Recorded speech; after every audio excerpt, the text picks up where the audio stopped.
Assalamualaikum warahmatullahi wabarakatuh. Halo teman-teman, jumpa lagi di Mana Kicau, channel yang konsisten membahas murai batu dan informasi tentang dunia burung. Oke, selamat sore ya. Ini aku barusan pulang dari gantangan tadi ya, cari-cari settingan untuk burung pastol. Jadi aku kan punya beberapa burung pastol yang mungkin kalau teman-teman ingat saya menjodohkan induk baru yang memang sengaja anakan tidak saya keluarkan dulu. Padahal banyak sekali yang minta untuk trotolannya, cuman saya nggak kasih karena saya ingin tahu sejauh mana sih kualitas yang dihasilkan dari induk itu. Jadi trotolan atau anakannya itu bagaimana. Dan alhamdulillahnya udah masuk lah ya, udah bisa digantangkan. Walaupun hanya sebatas latbar, latpres. Yaitu untuk kegiatan lah. Sore-sore kumpul bareng sama teman-teman di pasar burung. Ya, di gantangan. Itu cara saya untuk silaturahmi. Saya rasa juga sama dengan teman-temanku semuanya. Cara untuk bersilaturahmi dengan teman sehobi. Gitu kan ya. Yaitu dengan kumpul bareng di gantangan. Ini belum mandi nih ya. Oke lah, sambil nunggu keringat kering, alangkah baiknya saya tanggapi ya komentar yang ditulis di kolom komentar YouTube. Oke, ini dari Atep Nuryana 7453. Assalamualaikum Om Sanda, saya mau tanya, apakah bisa mencetak murai lomba tapi hanya 1 kali sehari ngasih makannya, hanya pagi saja sebelum berangkat kerja. Saya beli trotol umur 3 bulan jalan, udah dibiasakan ngasih jangkriknya sehari sekali tapi pagi dan jemur 5-10 menit, terus mandinya seminggu 2 kali, mandinya juga sama pagi aja. Pemasterannya hanya MP3. Terus tanpa umbaran, paling nanti waktunya pastol bisa jemur krodong sejam sehari. Apakah bisa dilombakan? Mudah-mudahan bisa dijawab. Terima kasih. Semoga Om Sanda sehat selalu dan tidak lelah memberikan edukasi yang bermanfaat. Oke, terima kasih ya atas pertanyaannya. Bagus sekali ya. Jadi pertanyaan di mana kita ini pengen yang rawat burung, pengennya nyetak burung, tetapi karena keadaannya yang tidak memungkinkan gitu kan ya. Ya gini loh, ya kerja cari nafkah itu kan yang utama, hobi itu nomor 2 lah ya. Yang penting pokoknya kerjanya harus benar dulu gitu ya, baru nanti kita untuk menikmati pekerjaan gitu dengan cara kita punya kesenangan, yaitu hobi kita ngerawat burung itu gitu ya. Kerja itu yang paling penting, karena dengan bekerja ini nanti kamu bisa beli burung, bisa ngerawat burung. Bahkan kalau kamu nantinya burungmu itu punya prospek ya, mungkin bukan kamu yang ngerawat nantinya. Kalau burung itu sudah kelihatan bakatnya, burungnya bagus, punya masa depan yang bagus, mungkin kamu akan kerjakan untuk apa? PKT atau perawat burung. Nah, cara untuk memperkerjakan ini kan kamu harus yaitu tadi menghasilkan uang. Jadi nomor 1 uang lah ya, seperti itu. Oke, apakah bisa? Gini ya, ngomong-ngomong soal burung, bukan hanya tentang rawatan, tapi bahan rawatanmu itu juga penting. Artinya bahan burungmu ini juga tidak boleh ditinggalkan. Burung itu punya bakat atau tidak. Ya memang satu proses panjang, setelah kita rawat baru kita tahu bakatnya itu nanti di lapangan. Kenapa sih? Alasannya apa? Orang-orang kok beli burung bahan dari trotolan itu kok beli burung trah dengan harga yang mahal-mahal. Ya karena dia punya harapan. Walaupun itu tidak 100% sama seperti indukannya atau sama seperti saudara-saudaranya. Tetapi paling tidak dia punya darah. Darah sang juara gitu kan ya. Walaupun tidak 100% itu burung juga enak. Ada kurang lebihnya juga. Oke, tapi ingat dasarnya harus bagus. Artinya kita juga dalam memilih burung bahan rawatan ini juga harus punya sesuatu yang bagus. Bagusnya di mana ya, mental, ya kan? Terus apa? Ya dari keturunan itu diharapkan kalau burungnya bapaknya juara, saudara-saudara juara, paling tidak lah ya, walaupun tidak sama persis, paling tidak dia sudah punya yaitu tadi darah dengan mental yang bagus. Ya harapannya begitu. Oke, lanjut terus ke rawatan. Ngomong-ngomong soal rawatan, ini saya cerita ya. Yang paling mencolok saja, sebenarnya ada beberapa burung. Kalau kamu sudah tahu, saya ini bikin video ini hampir 3.000 video loh. Ya, saya ngerawat burung trotol dari awal saya nge-YouTube, 2 tahun awal nge-YouTube itu 52 ekor trotol jantan. Dan semua itu juga saya bikinkan konten. Itu ya. Nah, dari 52 itu, gitu kan, ada yang memang ya kita ngasih. Kadang-kadang nih teman-teman ya, sewaktu saya dikasih, ya saya anggap kayaknya burung ini kurang gitu ya. Akhirnya apa? Rawatannya juga kurang diperhatikan, gitu kan. Ya, ini biasa, manusiawi teman-teman seperti itu. Kalau kita melihat, kita ada beberapa, apalagi ada beberapa pilihan. Kalau hanya satu burung saja mungkin kita akan terfokus. Tapi kalau banyak burung, akhirnya apa? Ada yang dianaktirikan. Dan kebetulan anak tiri itu, ya mungkin anak tiri itu saya melihatnya apa? Dari fisiknya kurang, ya burungnya terlalu kecil, burungnya ekor pendek, ya kepala, katurangannya kurang dan sebagainya. Mungkin itu yang jadi anak tiri. Nah, di saat kita punya anak tiri ini, istilahnya begitu ya, akhirnya apa? Dalam rawatan kurang intens. Gitu kan? Itu. Terus yang paling mencolok saja itu seperti mana diesel reborn. Ya kan? Diesel reborn itu, jadi permasalahannya kenapa burung itu kok tidak saya rawat dengan intens gitu ya. Tidak saya upayakan burung itu. Padahal saudara-saudaranya bagus. Itu ya saudara-saudaranya ada di Tangerang, ada di Cilacap, ada di Bandung. Itu bagus-bagus, ya kan? Mainnya istimewa. Nah, karena saya tahu dasar dari indukannya bagus dan keturunan dan saudara-saudaranya juga bagus, maka ya saya punya harapan dong dengan burung ini. Cuman masalahnya apa? Burung itu, dan itu juga saya tampilkan di YouTube. Ingat tuh. Waktu pertama saya panen, aduh, dengan berat hati saya bilang di situ kan, sayang sekali teman-teman, punya anak 2, yang satu itu udah kelihatan kalau burung itu kena masalah nafas. Jadi dia udah ada radang pernapasan. Dimana burung umur sekitar 7 harian, ya 6-7 harian lah, saya panen waktu itu ya, dia udah kena napas, udah cengap-cengap. Ya kan? Ini baru umur segitu, semingguan. Yang umur 20 hari, itu kan banyak kasus peternak itu yang mengalami umur 20 hari, cengam-cengam 3 hari mati. 3 hari mati. Ya kan? Itu. Nah ini dari kecil udah seperti itu, dari pertama panen. Bayangin coba. Ya.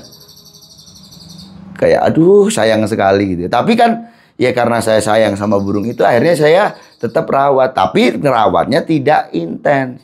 Tidak kayak diupayakan seperti mana, oh ini burung harus saya cetak untuk jadi burung hebat gitu. Enggak. Ya, akhirnya apa? Dari pola rawatan sendiri itu kurang. Bahkan burung itu karena dia bermasalah, saya ngobatin itu kan dengan disuntik. Saya suntik 8 kali loh saya suntik burung itu. Akhirnya apa? Burung itu bisa tumbuh ya. Dan burung itu yang ngasih makan itu ceritanya Bu Admin. Jadi sewaktu kecil itu kan nggak bisa kayak normalnya burung yang normal gitu ngasih makannya. Dia harus sedikit-sedikit tapi sering gitu loh ya. Itu kan yang telaten kan orang yang ya Bu Admin gitu kan ya. Orang perempuan tuh yang telaten seperti itu ya. Kasih dikit-dikit. Nah, inti cerita burung itu jadi burung, ya kan? Tapi dengan rawatan yang seadanya. Jadi ngasih jangkriknya itu cuman sekali. Burung nggak pernah dimandiin ya di dalam keramba, nggak pernah itu. Terus nggak pernah dijemur, nggak pernah diotak-atik lah. Cuman dikasih makan supaya dia hidup aja. Nanti kalau dia hidup dewasa, biar nanti burung ini jadi diternakkan. Karena dia memang punya dasar atau punya darah bagus gitu loh ya. Tapi dalam perjalanan waktu itu udah pastol umur 8 bulan, iseng-iseng lah saya bawa itu tanpa ada persiapan, burung saya bawa ke lapangan ceritanya. Waktu itu teman bukan latber ya, tapi latihan. Saya latih burung itu ternyata istimewa. Kerjanya mewah, ya kan? Nah, ini juga normal biasa dialami oleh pemain ya. Di saat dia tahu ada burung bagus, dia punya burung bagus yang tadinya kurang rawatan, maka di sini akan memaksimalkan rawatan. Dari mulai settingan pakan, dari rawatannya mulai dirubah. Yang ya harapannya ini semakin bagus gitu loh. Lebih fokus ngerawatnya, ada mandi, ada penjemuran, ada ngembun.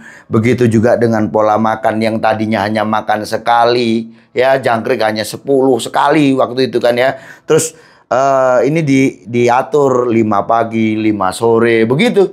Apa yang terjadi teman-teman? Sebulan kemudian saya coba. Saya ganti itu ke pakai sangkar bulat karena tadinya pakai sangkar kotak.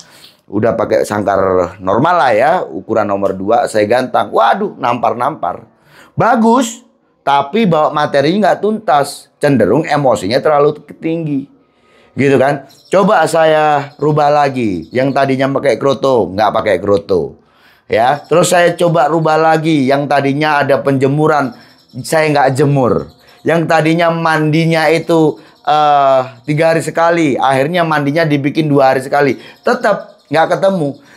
Tetapi dengan upaya-upaya ini tadi saya sudah bisa melihat ya bahwa dalam perjalanan ini burung itu ada semakin enak, semakin enak. Semakin enaknya apa? Burungnya nggak terlalu nakal.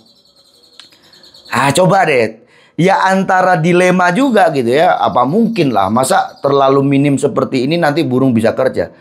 Tetapi ya singkat cerita nih teman-teman, akhirnya apa? Burung itu ketemu settingannya tuh ya, jangkriknya cuma 5, ngasihnya jam 7 malam dan dia langsung mandi juga. Jadi saya turunkan habis ya gini, habis dari kantor gitu ya, saya ambil saya taruh gitu ya, saya kasih tempat mandi yang agak besar itu ya, yang segini gitu teman-teman tuh. Saya masukkan ke sangkar, dia mandi langsung. Dia mandi, setelah itu saya kasih jangkrik 5 udah kerodong gitu. Kenapa burung ini nggak diajari mandi dalam keramba aja?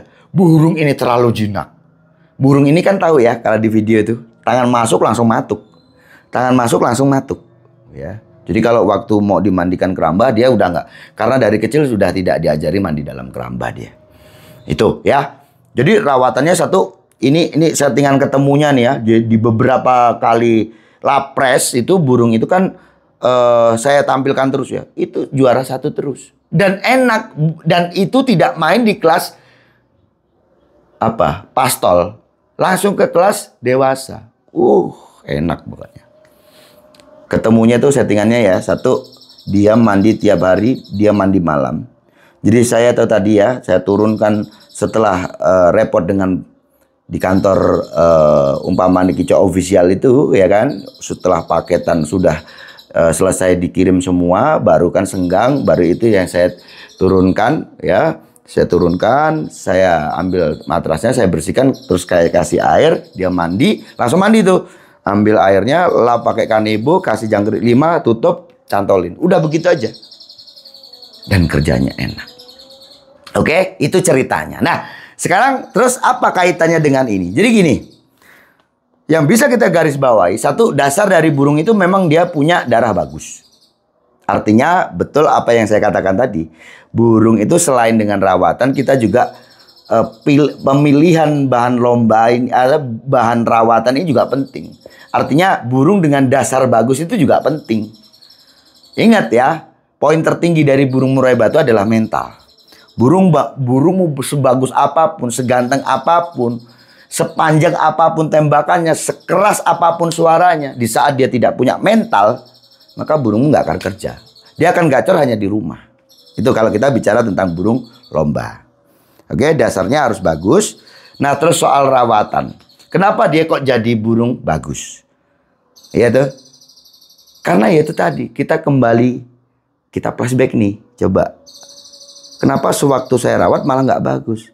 Kenapa sewaktu saya rawat malah nggak bagus, terus saya kembalikan ke rawatan yang ngaco kok malah bagus. Artinya begitu ya. Nggak normalnya orang rawat kan. Malam hari dia mandi, jangkriknya cuma 5, nggak pakai jemur. Kan nggak normalnya. Tapi ya itu tadi, perlu diingat. Sejarahnya memang burung itu dari kecil, dia ngerawatnya seadanya. Gitu Om ya. Nah sekarang untuk burungmu nih. Kaitannya untuk burungmu. Kalau memang kamu ngerawat burungmu ini tadi dengan awal seadanya, nanti sewaktu dia pastol, pertanyaannya, burungmu punya bakat apa enggak? Kalau dia punya bakat, dia jadi burung bagus. Ya, untuk jangka panjangnya, kalau kamu pengen lebih memaksimalkan lagi, perlu kamu cari. Ya contohnya kayak saya tadi. Saya juga cuma gali nih. Coba kan, ya namanya orang pemain tuh begitu teman-teman. Itu normal. Di saat kamu punya burung baru, pengennya maksimal. Ada sedikit perubahan, cenderung nambah. Tetapi setelah saya tambah seperti itu dengan rawatan yang saya fokuskan, burungnya malah kerjanya ngaco, banyak nyerang, ya terlalu agresif. Setelah saya kembalikan ke minim pola rawatan, ternyata burung itu jadi enak. Nah di burungmu nantinya, kan burungmu juga belum tentu sama dengan burung saya. Nanti coba kamu lihat bagaimana dia pertumbuhan di waktu dia pastolnya sudah kelihatan. Dan nanti kamu coba untuk siapkan burung itu, kamu gantangkan burung itu, nanti jadinya seperti apa. Nah soal pemasteran ini sama juga pakai MP3 juga, gitu ya. Intinya apa? Kamu nggak usah menyerah, kamu nggak usah bimbang ya. Dengan keadaanmu seperti ini, ya kan, yang mengharuskan kamu ngerawat burung itu dengan seadanya seperti itu, ini karena keadaan kan ya.